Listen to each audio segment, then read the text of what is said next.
ഇത് ഇസ്ലാമിനോടുള്ള ശത്രുതയാണ്.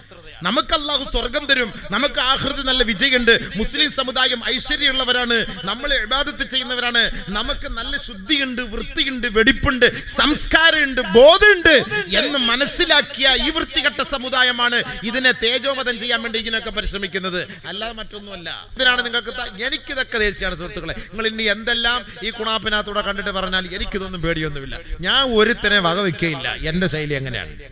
എനിക്കിനി ഏത് ചൊറിയാൻ പറഞ്ഞാലും ചെറിയാൻ പറഞ്ഞാലും ചക്കറിയ പറഞ്ഞാലും കുക്കറിയ പറഞ്ഞാലും അവന്റെ തന്ത പറഞ്ഞാലും എനിക്കിവിടെ ഒന്നൊരു പ്രശ്നവുമില്ല. ഞാൻ എന്റെ ദീന്റെ കാര്യം സത്യമായിട്ട് വിളിച്ചു പറയും. നമുക്ക് എന്തിനാ പ്രശ്നം? ഇവനൊക്കെയാണ് തീരുമാനിക്കുന്ന ദീനിന്റെ കാര്യങ്ങൾ. നമ്മളല്ല അല്ലാഹു റസൂലും പഠിപ്പിച്ച ദീന. ഇത് നമുക്ക് വേണ്ടിയിട്ടുള്ളതാണ്. ഇത് ചക്രിയായിക്ക് വേണ്ടിയിട്ടല്ല നമ്മൾ ഈ പറയുന്നത്. ഈ ചക്രിയ ഇതിനകത്ത് ചൊറിയാൻ പോകേണ്ട കാര്യമില്ലല്ലോ. നമ്മൾ മുസ്ലിമിങ്ങൾക്ക് വേണ്ടി പറയുന്ന കാര്യമല്ലേ. മുസ്ലിമിങ്ങൾക്ക് വേണ്ടി പറയുമ്പോൾ മുസ്ലിം കുടുംബത്തിലുള്ളവർക്ക് വേണ്ടിയിട്ടാണ്. ചക്രിയ മുസ്ലിം അല്ലല്ലോ. അവൻ എന്തിനാ നമ്മുടെ കാര്യം ചർച്ച ചെയ്യാൻ പോണത്? നിസ്കാരത്തിന്റെ കാര്യം, നോമ്പിന്റെ കാര്യം, പെണ്ണുങ്ങളുടെ കാര്യം, കുടുംബ ജീവിതത്തിന്റെ കാര്യം, ഇതൊക്കെ നമ്മൾ ഈ മുസ്ലിമിങ്ങൾക്ക് വേണ്ടി ചർച്ച ചെയ്യുന്ന കാര്യങ്ങളല്ലേ. അവൻ മുസ്ലിം അല്ലല്ലോ. അവൻ എന്തിനാ നമ്മുടെ കാര്യം ചർച്ച ചെയ്യാൻ വരുന്നത്? ഈ തൊപ്പിക്കാരൻ വന്ന് അവൻ തന്നെ നമ്മുടെ കാര്യം ചർച്ച ചെയ്യാൻ വന്നത്? അവൻ അവന്റെ വീട്ടിൽ പോയി അവന്റെ കെട്ടിയോൾക്ക് പോയി തൊപ്പിയിട്ട് കൊടുക്കട്ടെ. അവൻ നമ്മുടെ കാര്യം ചർച്ച ചെയ്യേണ്ട കാര്യമില്ലല്ലോ. അവൻ നമ്മളെ കുറിച്ച് തന്നെ ചർച്ച ചെയ്യുന്ന ഇസ്ലാമിന്റെ ശരീഅത്തിന്റെ ഖുർആനും ഹദീസും അല്ലാഹു റസൂലും നമുക്ക് പഠിപ്പിച്ചു തന്നിട്ടുണ്ട്. പരിശുദ്ധമായ ഖുർആനിനകത്ത് ഹൂർലിങ്ങളെ കുറിച്ച് പറഞ്ഞിട്ടുണ്ട്, അവരുടെ നിതംബത്തെ കുറിച്ച് പറഞ്ഞിട്ടുണ്ട്. എന്താ കുഴപ്പമിപ്പോ? അത് പറയുമ്പോ മാത്രം നിനക്കെന്താ എത്ര പുളുത്തം? ഇതൊന്നും ഇല്ലാതെ തുറന്നു വെച്ചിട്ട് ഈ ടിവിയുടെ മുന്നിലിരുന്ന്, ഈ മീഡിയയുടെ മുന്നിലിരുന്ന് ഈ സാമാനം കാണിച്ചുകൊണ്ട് ഇന്റർവ്യൂ എടുക്കുന്നതിന് ഉമാർക്കൊന്നും ഒരു പ്രശ്നമില്ല. അതിനൊന്നും ആർക്കും ഒരു പ്രശ്നമില്ല. കീറിയ ഡ്രസ് ഇട്ട് നടക്കുന്നതിന് പ്രശ്നമില്ല. മലക്കച്ചവൻ കെട്ടിയിട്ട് നടക്കുന്നതിനും പ്രശ്നമില്ല. അതിനൊന്നും ആർക്കും ചർച്ച ചെയ്യണ്ട. പരിശുദ്ധമായ ഖുർആനിൽ ഹൂർലിങ്ങളെ കുറിച്ച് അല്ലാഹു പറഞ്ഞപ്പോ ഇവന്മാർക്ക് സഹിക്കാൻ കഴിയുന്നില്ല. അതെന്താ പ്രശ്നം? അതെന്താ സഹിക്കാൻ കഴിയാത്ത? അതെന്താ പ്രശ്നം? ഇത് നേരിൽ കാണുമ്പോ ഇവന്മാർക്കൊന്നും എന്താ ഇളകാത്തത്? ഇത് ഖുർആൻ പറയുമ്പോ മാത്രം എന്താ ഇവർക്ക് ഇത്ര പ്രശ്നം? ഹദീസ് പറയുമ്പോ മാത്രം എന്താ ഇവർക്ക് ഇത്ര പ്രശ്നം? അതാണ് നമ്മൾ ചിന്തിക്കേണ്ടത്. ഇത് ഇസ്ലാമിനോടുള്ള ശത്രുതയാണ്.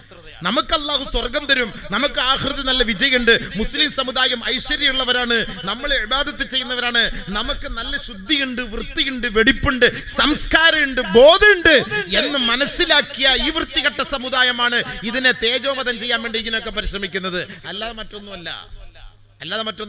നമ്മൾ ആരുടെ മുന്നിൽ മുലയും കാണിച്ചുകൊണ്ട് നടക്കാനൊന്നും ഇസ്ലാം പഠിപ്പിക്കുന്നില്ല. സ്വർഗത്തിന്റെ അവസ്ഥകൾ പറയുമ്പോൾ അല്ലാഹു തആല നമുക്ക് മനസ്സിന് റാഹത്ത്, സന്തോഷം ഉണ്ടാകാൻ വേണ്ടി, സ്ത്രീ പുരുഷന്മാർക്ക് വേണ്ടി, സന്തോഷത്തിന് വേണ്ടി അല്ലാഹു തആല പറയുന്നു ഖുർആനിലെ സൂറത്തുർ റഹ്മാൻ എടുത്ത് പരിശോധിച്ചാൽ അത് തെറ്റാണെന്ന് ആർക്കെങ്കിലും വ്യാഖ്യാനിക്കാൻ പറ്റുമോ? ഏത് മീഡിയക്കാരനാ വ്യാഖ്യാനിക്കാൻ പറ്റുക? അതിനകത്ത് പറയുന്ന കാര്യം അതിനെ ഒരിക്കലും നമുക്ക് മാറ്റിമറിക്കാൻ പറ്റൂല. അല്ലാഹു ഒരു ഹൂറികളെ കുറിച്ച് എങ്ങനെയാണോ പറഞ്ഞിട്ടുള്ളത് അത് കറക്റ്റായിട്ട് തന്നെ നമ്മളത് അവതരിപ്പിച്ചു കൊടുക്കുകയും വേണം. ഒരിക്കലും അതിൽ നമുക്ക് മാറ്റിമറിക്കാൻ അവകാശം വെക്കില്ല. അത് ജൂതന്മാരുടെ സ്വഭാവമാണ് മാറ്റിമറിക്കുക എന്നുള്ളത്. ആയത്തുകൾ മാറ്റിമറിക്കുക, മറച്ചു വെക്കുക എന്നുള്ളത് ജൂതന്മാരുടെ സ്വഭാവമാണ്. അല്ലാഹു കാത്തിരക്ഷിക്കട്ടെ. അല്ലാഹു മനസ്സിലാക്കാൻ തോന്നിക്കട്ടെ. എന്താ ഉഷാറില്ലേ ആർക്കും? നിങ്ങൾക്ക് ഉഷാർ പറയുന്നുണ്ടായിരിക്കും. മഴ അത് നിർത്തിയേക്കാം. ആൾക്ക് ദീൻ കേൾക്കാൻ താല്പര്യമില്ല. അതിനേക്കാൾ നല്ലത് മഴ പെയ്യലാണ് ഹൈർ. ഈ പാവപ്പെട്ട ചെറുപ്പക്കാർ ഇത്രയും ദീൻ പഠിക്കാൻ വേണ്ടി, മനസ്സിലാക്കാൻ വേണ്ടി സംവിധാനങ്ങളൊക്കെ ഒരുക്കി വെക്കുമ്പോൾ നമ്മൾ അൽഹംദുലില്ലാഹ് വന്നിരുന്ന് ഇതിന് പ്രോത്സാഹനം നൽകണം, പ്രചോദനം കൊടുക്കണം. നമ്മുടെ ദീനിനെ നമ്മൾ സപ്പോർട്ട് ചെയ്യണം. നമ്മുടെ ദീൻ കേൾക്കാൻ നമ്മൾ സപ്പോർട്ട് ചെയ്യണം. മുസ്ലിയാരെ നോക്കിയിട്ടല്ല വാത് കേൾക്കാൻ വരുന്നത്, മുസ്ലിയാരെ നോക്കിയിട്ടല്ല. അവിടെ പറയുന്നത് എന്താ? ഖുർആനും ഹദീസുമാണല്ലോ. ആ ഖുർആനും ഹദീസും പറയുമ്പോൾ ആ ഖുർആനും ഹദീസിനോടുള്ള ബഹുമാനം, അത് ആര് പറഞ്ഞാലും അള്ളാന്റെ കലാമാണ്, നബിതങ്ങളുടെ വചനങ്ങളാണ് എന്നുള്ള നല്ല മനസ്സിന്റെ ആ ഒരു നല്ല നീയത്തോടു കൂടിയാണ് നമ്മൾ വന്നിരുന്ന് കേൾക്കേണ്ടത്. അല്ല മറ്റാരെയും തൃപ്തിപ്പെടുത്താനൊന്നുമല്ല. നിങ്ങൾ ഇ പി എന്ന് പറഞ്ഞുകൊണ്ടൊന്നും ആള് കൂടിയിട്ടൊന്നും വലിയ കാര്യമൊന്നുമില്ല. എനിക്ക് അതിനകത്ത് ആള് കൂടുന്നത് കൊണ്ട് എനിക്ക് വലിയ ഫഖർ കൂടെയില്ല. എനിക്ക് അതിനകത്ത് വലിയ താല്പര്യമില്ല. എനിക്ക് 10,000 കണക്കിന് ആള് കൂടുന്നത് കൊടുത്തൊന്നും എനിക്ക് വാതിന് ഉഷാർ കിട്ടുമൊന്നുമില്ല. എനിക്ക് 10 പേര് കിട്ടിയാൽ മതി. കേൾക്കാൻ താല്പര്യമുള്ള 10 പേര് തിൽക്കാശ്രത്തും കാമില്ല റാഹത്തായി അള്ളാന്റെ ദീൻ ഞാൻ പറഞ്ഞുതരും ഇൻഷാ അല്ലാഹ്. എനിക്കതേ ഉള്ളൂ. എനിക്ക് അങ്ങനെയൊന്നും പേടിയൊന്നുമില്ല. ഞാൻ 30 വർഷം വാത് പറയാൻ തുടങ്ങിയ 30 വർഷമായി. 1995 മുതൽ വാത് പറയാൻ തുടങ്ങിയതാണ്. അൽഹംദുലില്ലാഹ്. അള്ളാഹുവിന്റെ ഫضل കൊണ്ട് ഇന്ന് വരെ നമുക്ക് ആള് കൂടുതലല്ല വിഷയം. പറയുന്നത് ഇച്ചിരി പച്ചയ്ക്ക് പറയണം, അത് കേൾക്കണം, പഠിക്കണം. എന്തുകൊണ്ട് മനസ്സിലാക്കുന്നില്ല, ചിന്തിക്കുന്നില്ല? അതാണ് നമ്മുടെ വിഷമം. എന്തുകൊണ്ട് ഇത്രയും കേട്ട് ഉമ്മത്തിന് മാറ്റം വരുന്നില്ലല്ലോ? അതുകൊണ്ട് ഈ ബാലിനോട് തന്നെ വെറുപ്പായി പോയി. ഹക്ക് പറയാണ്. ഇതിട്ട് അലക്കുമ്പോൾ നമ്മുടെ കൗമാന്റെ പറയും കമന്റ്, ആ മൊയ്ലിയാരെ കുനിച്ചിരുത്തിയിടിക്കുക ആരുമില്ലല്ലോ. ആ മൊയ്ലിയാർക്ക് ഇവനെ കൊടുക്കാനേ, ഇവനൊക്കെ ഏതാണ് മൊയ്ലിയാർ? ആരാ പറയുന്നത്? ഒരു ജോസഫ് ഔസേപ്പോ അല്ല പറയുന്നത്, നമ്മുടെ കാക്കാമാര്. അതാണ് നമുക്ക് സഹിക്കാൻ ഒക്കാത്തത്. നമ്മുടെ കാക്കാമാര് പറയുന്നത്. എന്താ ഇവനൊക്കെ ബോധം കിട്ടുക, ഇവനൊക്കെ എന്താ ഏത് കാലത്ത് ഇവനൊക്കെ ബോധം കിട്ടുക? ഇവനൊക്കെ ചാവാറാകുമ്പോൾ ദ്വാരക്കേണ്ട നമ്മളാണ്. ഇവൻ്റെയൊക്കെ ചത്തി ഇവൻ്റെ ശവം മുന്നിൽ കൊണ്ടുവരുമ്പോൾ അള്ളാഹു പറഞ്ഞ് കൈ കെട്ടിയിട്ട് അള്ളാഹു മോഫുറുലഹു റഹ്മു പണ്ടാരക്കാലിന് പുറത്തോട് പടച്ചവന് എന്ന് പറയേണ്ടത് നമ്മളാണ്. ഇവനൊക്കെ നമ്മളെങ്ങനെ ദ്വാരക്കും മനസ്സ് തുറന്നിട്ട് എങ്ങനെ ദ്വാരക്കും കൊണ്ടുവരുന്ന ചത്ത് കഴിയുമ്പോൾ മുന്നിൽ കൊണ്ടുവന്ന് വെക്കുന്നത്? ഇവനൊക്കെയാണ് മുസ്ലിയാക്കന്മാരെ കുറ്റം പറയാണ്. അള്ളാഹുവിന്റെ ദീൻ പറയുമ്പോൾ എന്തിനാണ് നീ എല്ലാം കുറ്റം പറയാൻ നിൽക്കുന്നത്? ഇസ്ലാമിനോ ശരീഅത്തിനോ എതിരായിട്ടാണ് നമ്മൾ പറഞ്ഞതെങ്കിൽ ഓക്കെ, നിനക്ക് കുറ്റം പറയാം, ആലിമിനെ ചോദ്യം ചെയ്യാം. ഇസ്ലാമിൽ ഇല്ലാത്ത കാര്യമാണ് പറഞ്ഞതെന്ന് ഇസ്ലാമിലുള്ള കാര്യം പറയുമ്പോൾ ചോദ്യം ചെയ്യാൻ ആരുള്ള അവകാശം? ആദ്യം നീ ദീൻ പഠിക്കണം. അള്ളാഹു മനസ്സിലാക്കാൻ തൗഫീഖ് തരട്ടെ. സുബ്ഹാന മൻ യുസബ്ബിഹു റഅദു ബിഹംദിഹി വൽ മലായികതു മിൻ ഖീഫതിഹി. നമ്മുടെ സഹോദരങ്ങൾ സംഘടിപ്പിച്ച പരിപാടിയാണ്. എല്ലാ വർഷവും അവന്മാര് പാവപ്പെട്ട പിള്ളേരെല്ലാം കൂടെ ചേർന്ന് അവര് അടുപ്പിന്റെ ചോട്ടിൽ നിന്ന് പാചകം ചെയ്ത് കിട്ടുന്ന പൈസ കൊണ്ടുവന്ന് പാവപ്പെട്ട മക്കളെ കല്യാണം കഴിപ്പിച്ചയക്കുന്ന ഒരു വലിയൊരു ഉത്തരവാദിത്വം നിർവഹിക്കുന്നവരാണ്.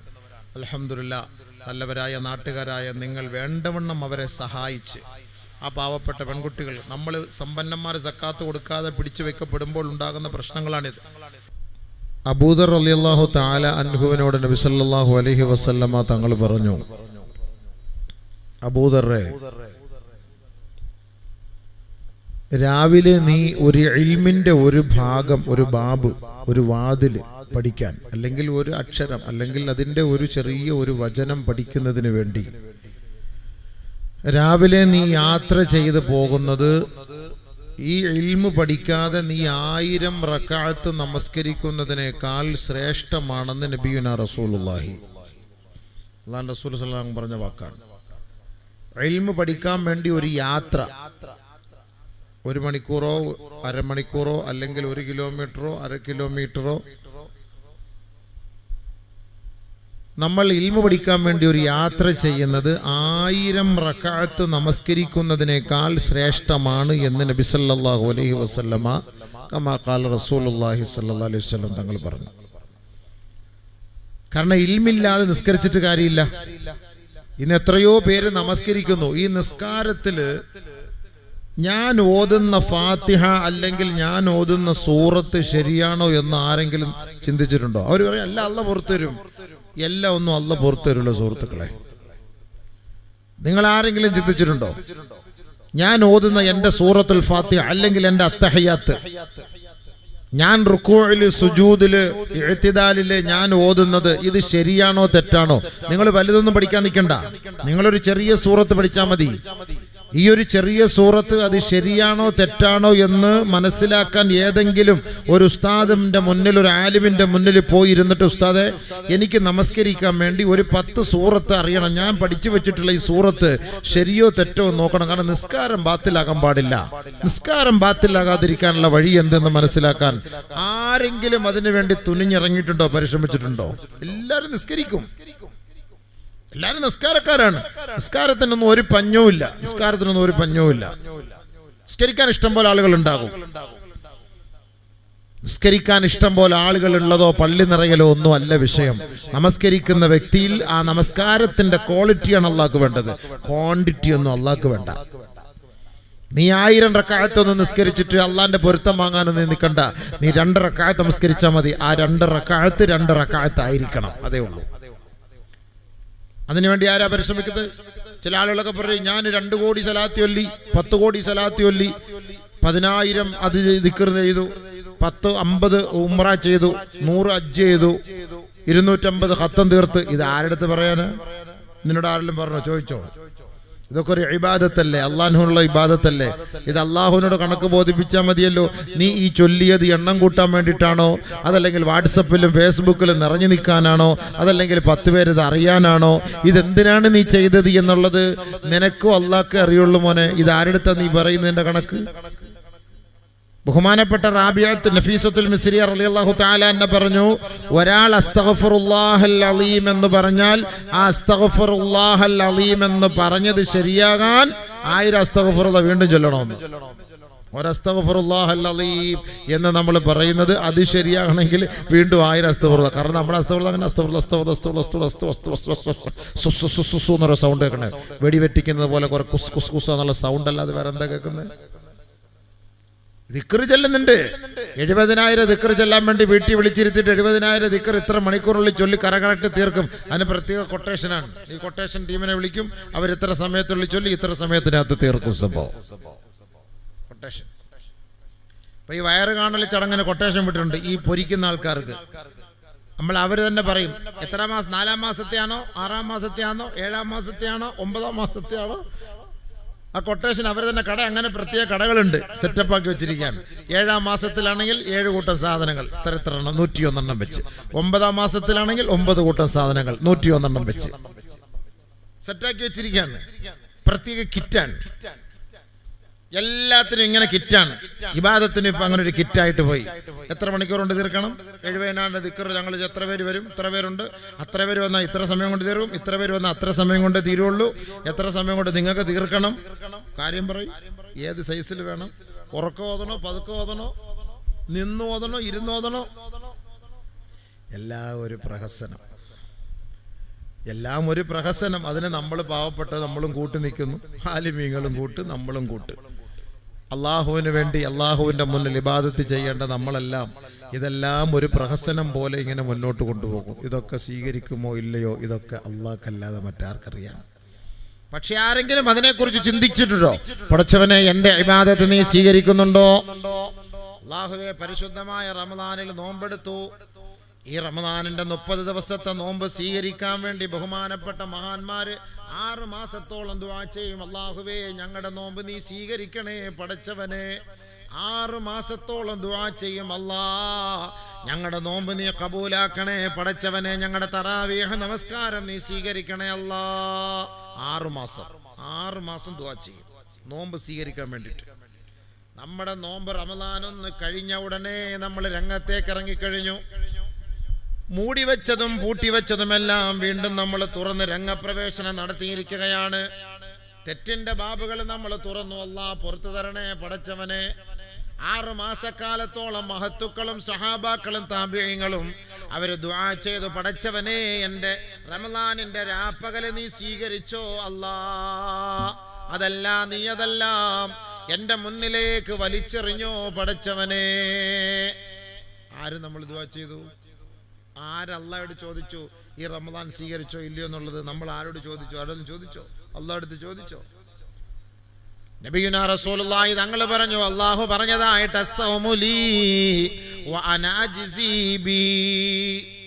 നോമ്പ് എനിക്കുള്ളതാണ്, ഞാനാണ് അതിന് കൂലി നൽകുന്നത്. ഞാൻ നേരിട്ടിറങ്ങി വന്ന് കൂലി നൽകുമെന്ന് അല്ലാഹു തആല പറഞ്ഞതായി നബി തങ്ങൾ പറയുമ്പോ ആ കൂലി എപ്പോഴാണ്? പരിശുദ്ധമായ റമദാനിന്റെ അവസാനത്തെ രാവിലാണ്. അവസാനത്തെ രാവ് എന്ന് പറഞ്ഞാൽ പരിശുദ്ധമായ ഈദിന്റെ പെരുന്നാളിന്റെ രാവിലാണ്.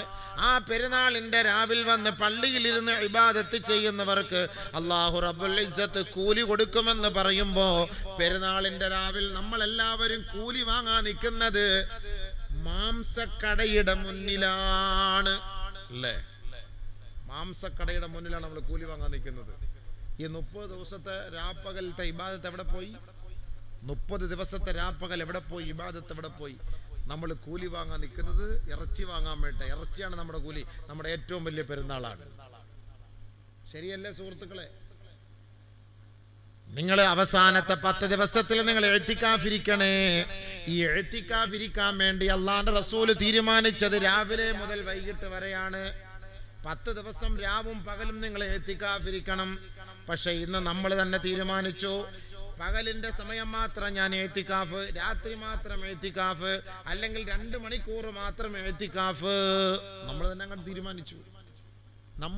തീരുമാനിച്ചു. ഇപ്പൊ എഴുത്തിക്കാഫിന്റെ പേര് പറഞ്ഞ് രാത്രി ഉറങ്ങാൻ മാത്രം പള്ളിയിൽ വരും. ഉള്ളതെങ്കിൽ ഉള്ളത്. കാരണം നമുക്ക് അതേ ഉള്ളു സമയം. നമുക്ക് ദീനിനോടുള്ള കൂറ് അത്രയേ ഉള്ളൂ. ഞാൻ ഈ പറഞ്ഞു വരുന്നതാണ്, സവാബുണ്ടോ ഇല്ലയോ എന്നുള്ള വിഷയമല്ല. നമുക്ക് ദീനിനോടുള്ള കൂറ് ഇത്രയേ ഉള്ളൂ. പരിശുദ്ധമായ ഇൽമിന്റെ മജ്‌ലിസ് നമ്മൾ സംഘടിപ്പിക്കുന്നു. ഏത് രീതിയിലും ആകട്ടെ, ആരോ ആകട്ടെ, എന്തുമാകട്ടെ, ഇവിടെ ചർച്ച ചെയ്യുന്നത് ഇൽമാണോ? പടച്ചവനെ, ഞങ്ങളെല്ലാവരും മുസ്ലിമീങ്ങളാണ്, സത്യവിശ്വാസികളാണ്. നാളെ ആഖിറത്തിലേക്ക് നിന്റെ മുന്നിൽ വരാതെ ഒരു മാർഗവുമില്ല. തീർച്ചയായും നിന്റെ മുന്നിലേക്ക് ഞങ്ങൾ വരേണ്ടവരാണ്. തീർച്ചയായും മരണം ഞങ്ങൾ സ്വീകരിക്കേണ്ടവരാണ്. നാളെ ഖബറിൽ വരേണ്ടവരാണ്. നാളെ മഹ്ശറുണ്ട്, ജന്നത്തുണ്ട്, നാറുണ്ട്. ഖബർ അടക്കിയിട്ട് ഖബറിന്റെ വാതിൽക്കൽ ഇരുന്നു കൊണ്ട് തലയുടെ ഭാഗത്തിരുന്നിട്ട് അവിടുത്തെ ഉസ്താദുമാരെ തൽഖീനോദി തരുന്നത് നിങ്ങൾ കേൾക്കുന്നില്ലേ? മുൻകർ നക്കീർ എന്നത് സത്യമാണ്. അവിടെ സുആല് സത്യമാണ്. അവിടുത്തെ ഹിസാബ് സത്യമാണ്. അവിടുത്തെ സിറാത്ത് സത്യമാണ്. അവിടുത്തെ ജന്നത്തും നാറും സത്യമാണ്. ഇത് സത്യമാണെന്ന് ഒരു ഖബറിന്റെ അരികിൽ നിന്ന് പറയുമ്പോൾ മയ്യത്തും കേൾക്കുന്നു, ഹയ്യായിട്ട് ജീവിച്ചിരിക്കുന്നവരും കേൾക്കുന്നു. പക്ഷേ അല്ലാഹുവേ, എന്താണ് ഖബർ? ആരാണ് മുൻകർ? ആരാണ് നക്കീർ? അവരുടെ സുആല്, ചോദ്യം എന്താണ്? അതിനുള്ള ജവാബ് എങ്ങനെയാണ്? അതാർക്കാണ് പറയാൻ കഴിയുക? അതെങ്ങനെയായിരിക്കും അവർ ചോദിക്കുക? ചോദിച്ചതിന്റെ മറുപടി പറഞ്ഞില്ല എങ്കിൽ അവരുടെ പ്രതികരണം എങ്ങനെയായിരിക്കും? പിന്നീട് ഖബർ മുതലുള്ള പ്രയാണം എങ്ങോട്ടാണ്? അത് ഏതവസ്ഥയിലാണ്? സിറാത്ത് എന്ന് പറഞ്ഞാൽ എന്താണ്? ഹിസാബ് എന്ന് പറഞ്ഞാൽ എന്താണ്? മീസാൻ എന്ന് പറഞ്ഞാൽ എന്താണ്? മഹ്ശറ എന്ന് പറഞ്ഞാൽ എന്താണ്?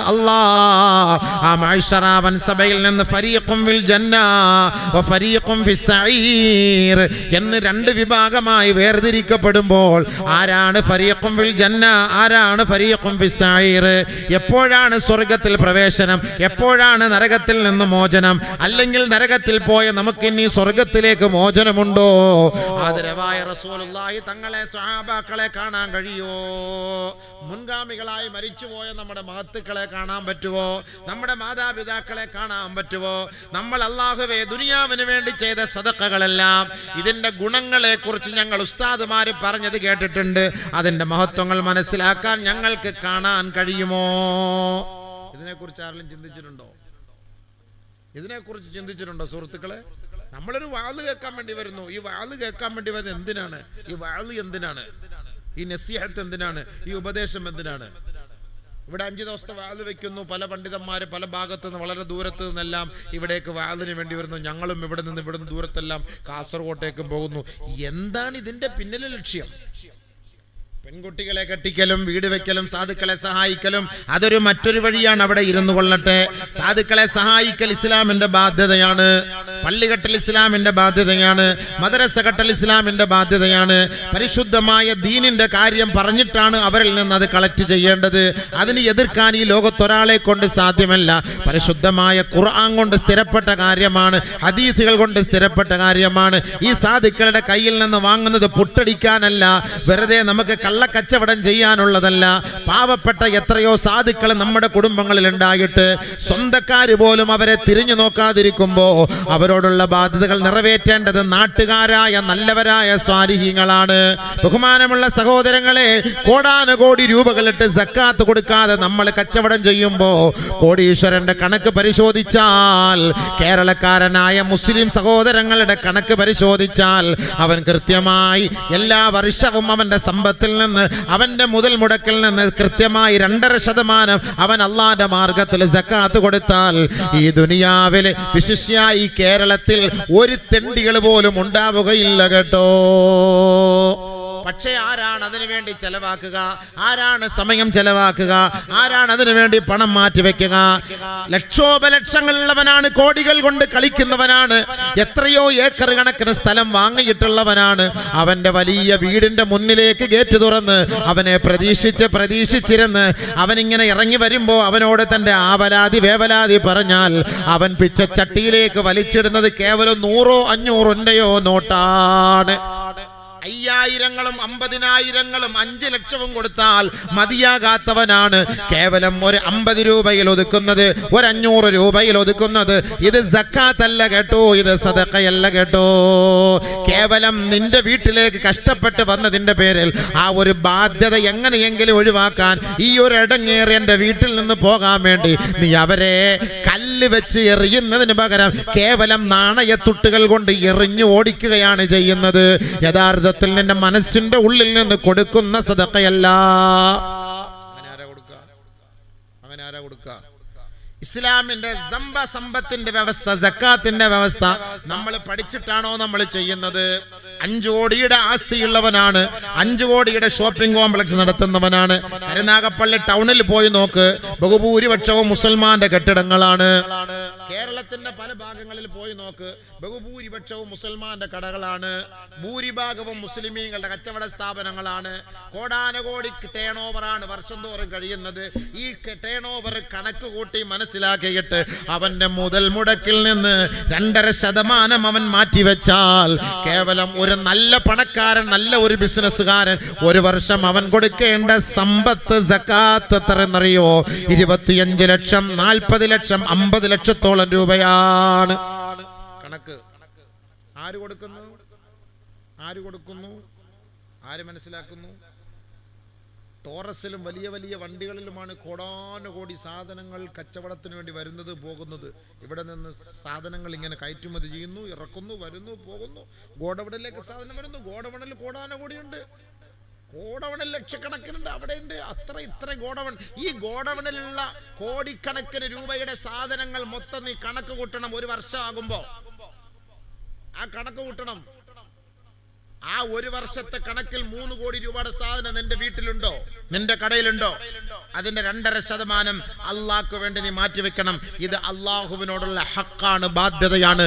ബാങ്ക് വിളിക്കുമ്പോൾ നിസ്കരിക്കാൻ പള്ളിയിൽ പോകുന്നത് പോലെ നിർബന്ധമായ ബാധ്യതയാണ്. ഇത് പാവപ്പെട്ടവന്റെ ഹക്കാണ്. ഈ 2.5% കൊടുക്കാതെ നീ അതിട്ട് കച്ചവടം ചെയ്താൽ നിന്റെ കച്ചവടം തകർന്ന് തരിപ്പണമാകും.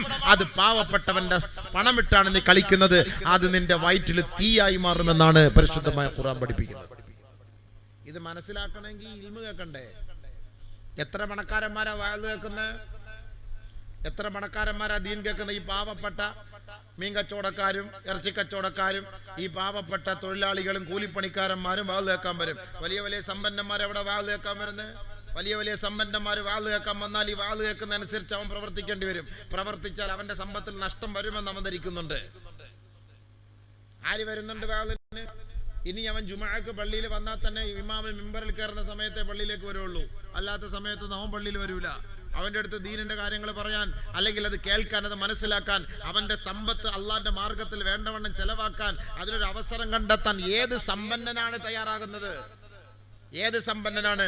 കണക്ക് കൂട്ടി സമ്പത്ത് കറക്റ്റായിട്ട് കച്ചവടത്തിന്റെ കണക്കുകൾ മൊത്തം കൂട്ടി അവന്റെ മൂലധനം കണക്ക് കൂട്ടി അവൻ സക്കാത്ത് കൊടുത്താൽ ഇന്നത്തെ ഈ കാലഘട്ടത്തിൽ നമ്മുടെ കേരളത്തിൽ തന്നെ ബഹുമാനമുള്ള സഹോദരങ്ങളെ 80 ലക്ഷം മുസ്ലിമീങ്ങളിൽ 10 ലക്ഷം പണക്കാരുണ്ടെന്ന് കൂട്ടിക്കൊള്ളി. 10 ലക്ഷം പണക്കാർ കൂട്ടിക്കോളി. ബാക്കി 70 ലക്ഷവും സാധുക്കളാണ്, അല്ലെങ്കിൽ ഒരു മീഡിയം ലെവലാണ്. അവരും കൊടുക്കണം. അതവിടെ ഇരിക്കട്ടെ. എന്നാലും ടോപ്പ് ലെവലിലുള്ള ലക്ഷങ്ങൾ അല്ലെങ്കിൽ 1 ലക്ഷം സമ്പന്നന്മാരുണ്ടാകട്ടെ, അവർ തന്നെ കൊടുത്താൽ മതിയല്ലോ. കോടാനകോടി രൂപയുടെ സക്കാത്ത് ഉണ്ടാകും.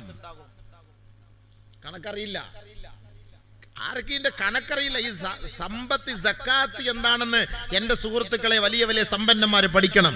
ഇതെന്റെ പ്രഭാഷണത്തിലൂടെ നിങ്ങൾ ഈ ടിവിയിലൂടെ അല്ലെങ്കിൽ ഈ മീഡിയയിലൂടെ നിങ്ങൾ ലോകത്ത് എവിടെ ഇരുന്നാലും നിങ്ങൾ കേൾക്കാം.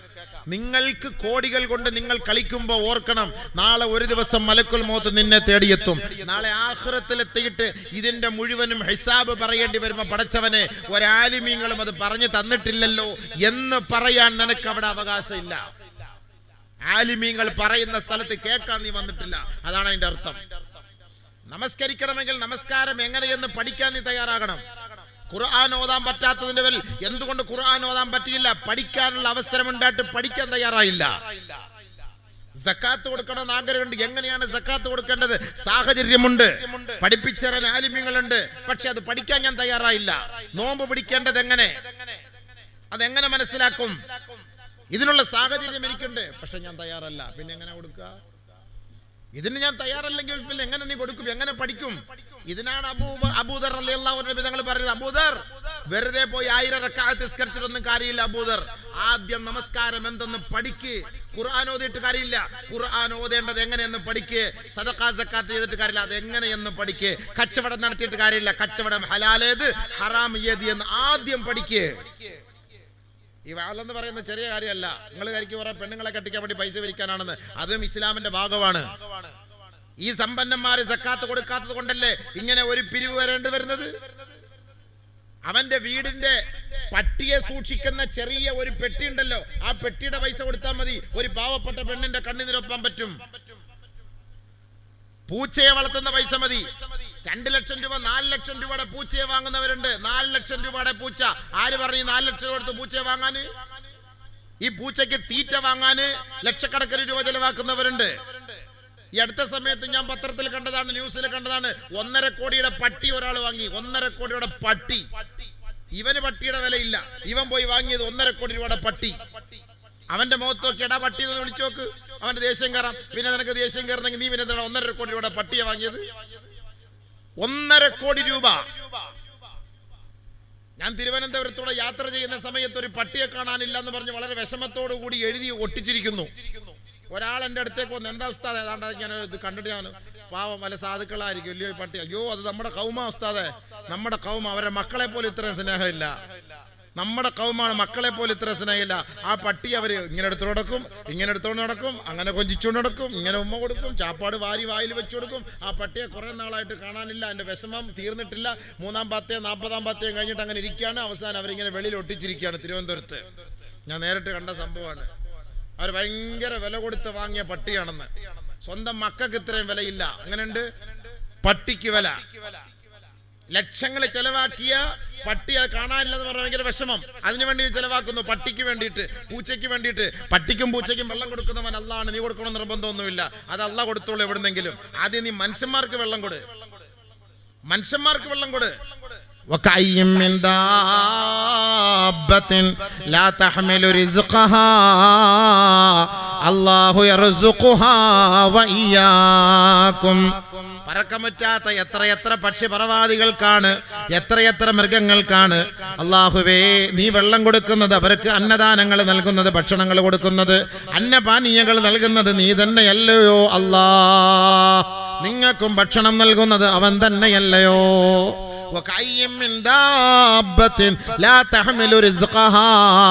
സ്വന്തമായി അധ്വാനിച്ച് തിന്നാൻ കഴിക്കാൻ മാർഗമില്ലാത്ത എത്രയോ മൃഗങ്ങളാണ്. അല്ലാഹു യർസുഖുഹാ, പടച്ചവനാണ് അവർക്ക് ഭക്ഷണം കൊടുക്കുന്നത്. വയ്യാക്കും, നിങ്ങൾക്കും ഭക്ഷണം നൽകുന്നത് അവനാണ്, പടച്ചവനാണ്. അല്ലാഹുവാണ് പടച്ചവൻ, അവനാണ് തരുന്നത്. ഞാൻ തിരുവനന്തപുരത്തെ വലിയൊരു പള്ളിയിൽ ജോലി ചെയ്യുന്ന ഒരു ഖിദ്മത്ത് ചെയ്യുന്ന ഒരു ഖാദിമാണ്.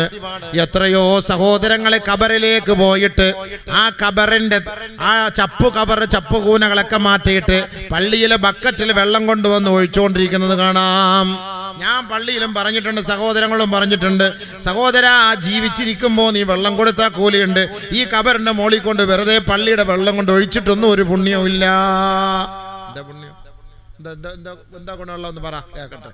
ഈ മയ്യത്ത് ഈ കവറിന്റെ മോളിൽ കൊണ്ട് ഇയാള് വെള്ളം കൊണ്ട് ഒഴിക്കുക. എന്റെ വാപ്പായിരിക്കും ജീവിതത്തിൽ വെള്ളം കൊടുത്തു കാണൂല്ലേ, ആ വിഷമമാണ്. ഇവന്റെ ഉമ്മ ആയിരിക്കും ജീവിതത്തിൽ ഉമ്മാക്ക് വെള്ളം കൊടുത്തു കാണൂല്ലോ, അതിന്റെ വിഷമമായിരിക്കും. കൊണ്ട് ഒഴിച്ചു കൊടുക്കാണ്. പള്ളിയുടെ വെള്ളം അനാവശ്യമായി ഉപയോഗിച്ചാൽ നാളെ അതിനും അല്ലാഹുവിന്റെ മുന്നിൽ ഹിസാബ് പറയണം. ആ വെള്ളമാണ് കബറിന്റെ മോളിൽ കൊണ്ട് വെറുതെ ഒഴിക്കുന്നത്. അത് മോദി സാഹിബ് ആദ്യത്തെ ദിവസം ഒഴിക്കുന്നുണ്ട്, അത് മതി. പിന്നെ നീ എന്തിനാ എല്ലാ വെള്ളിയാഴ്ചയും കൊണ്ട് ഒഴിക്കുന്നത്? ഇനി നിനക്ക് ആ കബറിൽ കിടക്കുന്നവന് ഗുണം കിട്ടണോ? വെള്ളം കുടിക്കാൻ വഴിയില്ലാത്ത വീട്ടുകാർക്ക് നീ ഒരു കിണർ കുഴിച്ചു കൊടുക്കണോ? എന്നിട്ട് നിന്റെ ആ കബറാളിക്ക് വേണ്ടി നീ എത്തിച്ചെയ്യ്. കാരണം എന്താണെന്നറിയോ? അങ്ങനെ കിണർ കുഴിക്കണമെങ്കിൽ 1 ലക്ഷം വേണം. പക്ഷെ ഇവിടെ വെള്ളം കൊടുക്കണമെങ്കിൽ ഫ്രീ ആയിട്ട് 1 ബക്കറ്റ് വെള്ളം മതി. ഉഡായിപ്പിലൂടെ സ്വർഗത്തിൽ പോകാന്നൊന്നും കരുതണ്ട. അല്ല പൊട്ടനും ചെട്ടിയൊന്നും അല്ല കേട്ടോ. നിന്റെ ഉഡായിപ്പിന്റെ പണിയൊന്നും അള്ളാന്റെ അടുക്ക നടക്കൂല കേട്ടോ. ഈ വെള്ളം എടുക്കുന്നതിന് നീ അള്ളാന്റെ കോടതിയിൽ ഹിസാബ് പറയണം, മറുപടി പറയണം. നബിയുനാ റസൂലുള്ളാഹി തങ്ങളുടെ ഹളറത്തിലേക്ക് ഒരു സഹാബി വന്നിട്ട് പറഞ്ഞു, അള്ളാന്റെ റസൂലേ, എൻ്റെ ഉമ്മ മരിച്ചുപോയി നബിയേ, എനിക്ക് വേണ്ടി എൻ്റെ ഉമ്മയുടെ ആഖിറത്തിന് വേണ്ടി വല്ലതും ചെയ്യാൻ മാർഗമുണ്ടോ റസൂലേ? ഹബീബായ തങ്ങൾ അള്ളാന്റെ റസൂൽ സഹാബിയോട് പറയുകയാ, നീ പോയി നിന്റെ നാട്ടിൽ നോക്കണേ, ആ നാട്ടുകാർക്ക് എന്തിനോടാണ് ആവശ്യമെന്ന് അന്വേഷിക്കണേ. അള്ളാന്റെ റസൂലിന്റെ വാക്ക് കേട്ട സഹാബി പോയിട്ട് അന്വേഷിച്ചപ്പോ നബിയെ കുടിക്കാൻ വെള്ളം ില്ല. വളരെ വിഷമിക്കുകയാണ് ആ നാട്ടുകാർ, ആ ഗ്രാമവാസികൾ വല്ലാത്ത വിഷമത്തിലാണ്. ഹബീബായ റസൂലുള്ളാഹി തങ്ങൾ പറഞ്ഞു, നിന്റെ ഉമ്മാന്റെ പേർക്ക് നീ ഒരു കിണർ കുഴിച്ചു കൊടുത്തു. ഖിയാമത്ത് നാൾ വരെ അതിൽ നിന്ന് വെള്ളം കോരി കുടിക്കുന്നവർ ആരൊക്കെയാണോ അതിന്റെ എല്ലാ സവാബ് ആ ഖബറിലേക്ക് എത്തും സഹോദരാ. അതൊരു ജാരിയായ സദഖയാണ് കേട്ടോ. സദഖത്തുൻ ജാരിയ, ജാരിയായ സദഖ, ജാരിയായ സദഖ. സംഭവം നോക്കുമ്പോ എന്താ, കിണർ കുഴിക്കുന്നതിന് 1 ലക്ഷം രൂപ ആവും. ഇതാവുമ്പോ 1 ബക്കറ്റ് വെള്ളത്തിന് ചെലവല്ലേ ഉള്ളൂ. സംഭവം ശരിയല്ലേ? ബാപ്പായാലും ഉമ്മായാലും മരിച്ച് എക്സ്പയർ ആയ സാധനത്തിന് വേണ്ടി ഇനി എന്തിനാണ് നമ്മൾ ചെലവാക്കുന്നത്? ആഖിറത്തിൽ കൂലി കിട്ടുമെന്ന് ഉസ്താദമാര് വാതിലൂടെ പറഞ്ഞാൽ അത് വിശ്വസിക്കാനുള്ള ഈമാന്റെ പവർ വേണം. ഈമാൻ ഇല്ല എങ്കിൽ നിനക്കതിൽ വിശ്വാസമില്ല. പള്ളിയിലത്തെ വെള്ളം കൊണ്ടുവന്ന് നീ ഒഴിച്ചു കൊടുക്കും. അതുകൊണ്ടതാ പുണ്യം. മുന്നിലോട്ട് വന്നിരിക്കുക സുഹൃത്തുക്കൾ. എന്തിനാ പറഞ്ഞിരിക്കുന്നത്? മുന്നിലോട്ട് വന്നിരിക്കുന്നത് ഇവിടെ കണ്ടു മതി. എഴുന്നേറ്റ് ബാക്കിൽ നിന്ന് കുറച്ച് മുന്നോട്ട് കയറിയിരിക്കും. ഇപ്പുറത്തിരിക്കുന്നവരൊക്കെ മുന്നോട്ട് കയറി കുറച്ച് കയറിയിരുന്നോളേ. ദീനിൻ്റെ കാര്യമല്ലേ, കയറിയിരുന്നോളേ. നിങ്ങൾ എവിടെ ഇരുന്നാലും എനിക്ക് വിഷമമൊന്നുമില്ല. പക്ഷെ എന്നാലും കുറച്ച് മുന്നോട്ട് ഇരുന്നോളേ. കസേര ഉള്ളിടത്തൊക്കെ ഇരുന്നോളേ. ഇൻഷാ അല്ലാഹ്. മൊയ്ന ഇനി വന്നിരിക്കട്ടെ. ഇനി വാടേ. അബ്ദുള്ള ഉസ്താദിന്റെ മാൻ അള്ളാഹ് മഗ്ഫിറത്തും റഹ്മത്തും കൊടുക്കട്ടെ. ആ ഫ്രണ്ടിലെ കസേല അവിടെ കുറച്ച് കാലുണ്ടല്ലോ, കയറിയിരിക്കപ്പാ. എഴുന്നേറ്റ് കയറിയിരിക്കുക. ബീവിങ്ങൾ അടുത്തടുത്തിട്ട് കയറി. കാരണം ഇതെൻ്റെ ഏറ്റവും വലിയ തെളിവ്. വാത് പറഞ്ഞിട്ട് ആരും നന്നാവൂല എന്നുള്ളതിൻ്റെ ഏറ്റവും വലിയ തെളിവാണ് നമ്മൾ പറഞ്ഞാൽ നിങ്ങൾ അനുസരിക്കൂല എന്നുള്ളത്. കറക്റ്റായ കാര്യം തന്നെയാണ്. ഇതുകൊണ്ട് ഈ വാത് നിർത്താൻ പോകും ഞാൻ. വെറുതെ ഫായ്ദ ഒന്നുമില്ല, വേസ്റ്റ്. ആകപ്പാടി വാത് കൊണ്ട് ഗുണമുള്ളത് ഇവന്മാർക്കാണ്. അതുകൊണ്ട് ഇത് യൂട്യൂബ് അടിച്ച് അവന്മാർ കാശുണ്ടാക്കും. പിന്നെ വാതും പറഞ്ഞ് ഞങ്ങൾക്കും കുറച്ച് പൈസ തരും. ഞങ്ങൾക്ക് രണ്ടരൊക്കെ ഗുണമുള്ളൂ. ബാക്കി ഈ വരുന്ന ഒറ്റ ഒരെണ്ണത്തിന് ഗുണമില്ല. ഈ ഇരിക്കുന്ന മുസ്ലിയാക്കന്മാർ നിങ്ങളുടെ പോക്കറ്റിൽ ഇരിക്കുന്ന അള്ളിപ്പറിച്ച് മേടിച്ച് അവന്മാർക്ക് കൊടുക്കുകയും ചെയ്യും. വാസ്തവം ഇത് തന്നെയാണ്. ശരിയല്ലേ? ഇതാണ് ഇതിന്റെ യാഥാർത്ഥ്യം തന്നെയാണ്. ഇത് പറയുന്ന മൊയ്ലിയാരും നന്നാവില്ല, കേൾക്കുന്നത് നിങ്ങൾ നന്നാവില്ല. സംഭവം ശരി തന്നെയാണ്. ഫായതയില്ല, നമുക്ക് വിഷമം വരും. ഇതല്ല എന്തിനാ പറയുന്നതെന്ന് ആലോചിച്ചു പോകും. എന്തിനാണ് ഇത് പറയുന്നത്? ഇതുകൊണ്ട് എന്താ ഗുണം? ഇന്ന് ഏറ്റവും കൂടുതൽ ദഅവത്ത് ഇന്നത്തെ ഈ വർത്തമാന കാലഘട്ടത്തിൽ ഏറ്റവും കൂടുതൽ ദഅവത്ത് ഏത് വിഷയത്തിനും പരിഹാരമുണ്ട്. നെറ്റ് അടിച്ചാൽ മതി. ഏത് വിഷയം നിങ്ങൾക്ക് വേണോ അടിച്ചു നോക്കിയാൽ മതി. എന്ത് ഇസ്ലാമിന്റെ ഏത് നിയമം അറിയണം ഒന്നടിച്ചാൽ മതി. വിരൽ തുമ്പിൽ നിങ്ങൾക്ക് ഇസ്ലാമുണ്ട് നിങ്ങളുടെ മുന്നിൽ. ഏത് ഹദീസ് വേണം, ഏത് വിഷയവുമായി ബന്ധപ്പെട്ട് വേണം, നിങ്ങൾക്ക് അതിനകത്തുണ്ട്. പിന്നെ എവിടെയാ പ്രശ്നം? നാളെ ആഖിറത്തിൽപ്പെട്ട അള്ളാന്റെ മുന്നിൽ പടച്ചവനെ എന്നെ ആരും പഠിപ്പിച്ചില്ല അല്ലാ, എനിക്കാരും പറഞ്ഞു തന്നില്ല അല്ലാ, ഇൽമ പഠിക്കാനുള്ള അവസരം എനിക്കുണ്ടായിട്ടില്ല റബ്ബേ എന്ന് പറയാൻ ഒരവകാശവുമില്ല കേട്ടോ. ഖുർആൻ പഠിക്കാതെ നീ നാളെ ആഖിറത്തിൽ പോയാൽ തീർച്ചയായിട്ടും നീ തന്നെയാണ് അതിന് മറുപടി പറയേണ്ടത്. കാരണം ഖുർആൻ പഠിക്കാനുള്ള വഴി ഉണ്ടായിട്ട് പറഞ്ഞിട്ടില്ല, പഠിച്ചിട്ടില്ല. പടച്ചവനെ എന്റെ സമ്പത്തിൽ നിന്ന് സക്കാത്ത് കൊടുക്കാൻ അവകാശമുണ്ടായിട്ട് എങ്ങനെയാണ് അതിന്റെ കണക്കെന്ന് ഒരാളും പറഞ്ഞു തന്നിട്ടില്ല. തീർച്ചയായും ആരും പറഞ്ഞു തരേണ്ടതില്ല. തന്റെ ബുദ്ധിയുള്ള മകനോട് പറയണം, മോനെ ഞാൻ ഏറ്റെടുക്കടാ, എനിക്ക് എത്ര സമ്പത്തുണ്ട്, ഇതിൽ നിന്ന് എത്ര സക്കാത്താണ് കൊടുക്കേണ്ടതെന്ന് അതിനകത്തൊന്ന് നോക്കടാ. നെറ്റ് ഉസ്താദ് വളരെ വ്യക്തമായി നമുക്ക് പഠിപ്പിച്ചു തരും. സമ്പത്തുള്ള നമ്മളാണ് നമ്മുടെ മക്കൾ. നമ്മൾ മരിക്കുന്നതിന് മുമ്പ് മക്കൾക്ക് വേണ്ടി നമ്മൾ ഓഹരി ചെയ്യാറില്ലേ? ഓരോരുത്തരും അവന്റെ ഇഷ്ടം അനുസരിച്ചാണ് ഓഹരി ചെയ്യുന്നത്. ഇസ്ലാമിക ബാലപാഠം പഠിച്ചിട്ടാണോ ഓഹരി ചെയ്യുന്നത്? വസ്തു ഓഹരി ചെയ്യുമ്പോൾ, അനന്തര വസ്തുക്കൾ ഓഹരി ചെയ്യുമ്പോൾ അനന്തരാവകാശ നിയമങ്ങൾ ഖുർആനിലും ഹദീസിലും പഠിച്ച പ്രകാരമാണോ നിങ്ങൾ നിങ്ങളുടെ മക്കൾക്ക് കൊടുക്കുന്നത്? നമുക്ക് ഇഷ്ടമുള്ള മക്കൾക്ക് വാപ്പമാർ അവരുടെ സൗകര്യം പോലെ എഴുതി വെക്കുകയാണ്. ഉമ്മ പോയി വാപ്പാന്റെ ചെവിയിലെ തലയണ മന്ത്രം ഓതി കൊടുത്താൽ നമ്മുടെ മൂത്തമോ നമുക്ക് ഒത്തിരിയൊക്കെ ചെയ്തു തന്നല്ലേ. ഇളയവൻ തിരിഞ്ഞുപോലെ നിങ്ങളെ നോക്കിയിട്ടില്ലല്ലോ. അതുകൊണ്ട് മൂത്തവന് നിങ്ങളൊരു 3 ഏക്കർ എഴുതി കൊടുത്തിട്ട് ഇളയവന് ആ പുറമ്പോക്കിൽ നിന്ന് ഒരു 20 സെന്റ് കൊടുത്താൽ മതി. അവനെ കൊണ്ട് എന്താ ഗുണമുള്ളത്? ഈ വാപ്പാന്റെ ചെവിയിൽ പോയി ഉമ്മ പാതിരാത്രി 12 മണിക്ക് തലയണ മന്ത്രം പറയുമ്പോൾ വാപ്പ അത് അങ്ങോട്ട് സ്വീകരിക്കും. ആ ശരി, നാളെ അമ്മക്ക് വില്ലേജ് ഓഫീസിൽ പോയിട്ട് നമുക്ക് ഇതുപോലൊക്കെ ചെയ്ത് വെക്കാം. നാളെ കുനിച്ചിരുത്തി വാപ്പാക്ക് വിടിയും കിട്ടും, ഈ മന്ത്രം ഓതിക്കൊടുത്ത ഉമ്മാക്കും കിട്ടും. മോൻ നമുക്ക് ചെയ്തിട്ടുണ്ടോ ഇല്ലയോ? നമ്മുടെ ബീജത്തിൽ ജനിച്ച മോനാണോ? അവന് അർഹതയുണ്ട് സമ്പത്തിന്. നിനക്ക് വാപ്പാക്ക് ഇനി ഭക്ഷണം തന്നിട്ടുണ്ടോ, ഉമ്മാക്ക് ഭക്ഷണം തന്നിട്ടുണ്ടോ? ഇതൊന്നും ഇവിടെ ചർച്ചയല്ല. നിന്റെ മോനാണോ നിന്റെ ഭാര്യയാണോ പ്രസവിച്ചത്? അവന്റെ ഹക്ക് നീ കൊടുത്തേ പറ്റുള്ളൂ. ഇനി നിനക്കവൻ ചെയ്തിട്ടില്ല എങ്കിൽ അത് ആഖിറത്തിൽ അല്ലാഹ് പിടിച്ചോളും. അത് വേറെ. നിനക്കവൻ ചെയ്തിട്ടില്ല എങ്കിൽ ആഖിറത്തിൽ അല്ലാഹ് പിടിച്ചോളും. പക്ഷെ നീ ഉണ്ടാക്കിയ നിന്റെ മോന് അവന്റെ സമ്പത്ത് നീ കൊടുത്തില്ലെങ്കിൽ അത് നാളെ അള്ളാഹുക്ക് സമാനം പറഞ്ഞേ പറ്റുള്ളൂ.